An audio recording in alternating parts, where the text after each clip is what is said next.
Hayu besti tayana cuang masaknya masak saaya-aya we ieu mah nya tuh. Ieu teh gorengkeun we si tempena heuh besti tah sabari nungguan tempe gorengna asak ieu teh nya neuk teu kan ieu naon teh tah si cabe hejo keriting heuh tuh. Di potongan we teh cabe bendot sagala ieu teh tong poho dikumbahnya besti meh bersih. Tuh dikumbah kieu mah apanan ieu naon teh eueuh kuman-kuman heuh baleursi da geus dikumbah. Tah geus kieu mah nya si tempena ogenan geus garing balikeun we besti tuh. Geus dibalikeun kieu mah asak tah. Angkat we ieu teh tuh geus kieu mah tinggal ngagoreng ieu daging tah besti daging kokok ieu teh nya gorengkeun heuh.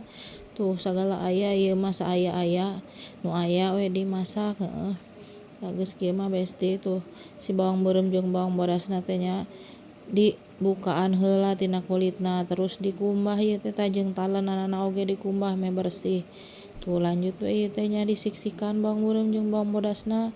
Tah geus kieu mah nya eta si daging kokokna teh geus asak balikeun tuh. Geus dibalikeun kieu mah nya besti teu kudu lila ieu teh nya asak we diangkat geus asak mah tah. Tuh.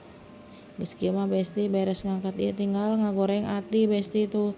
Ati jabeuning ieu teh dodorododan ieu teh besti siga nu keur perang mun ngagoreng ati teh. Mentakan kudu dileutikan si seuneuna teh tah geuning geus asak. Lanjutkeun ayeuna mah tah cuang masak ieu usus tah. Tumis usus besti. Bumbuna mah biasa bawang beureum bawang bodas tah cabe bendot meh lada jeung cabe keriting make salam sereh we laja tah ieu bumbuna mah nya besti penyedap kaldu ladaku jeung kecap.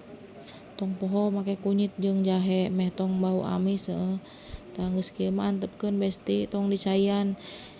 Ari masak usus mah da sok aya caian sorangan ieu tuh tambahan ieu teh bawang daun jeung tomat tuh ieu mah geus kieu mah geus we besti tuh. Geus asak tuh geus ngeunah ieu mah. Tuh hayu besti nuhun tos nongton video.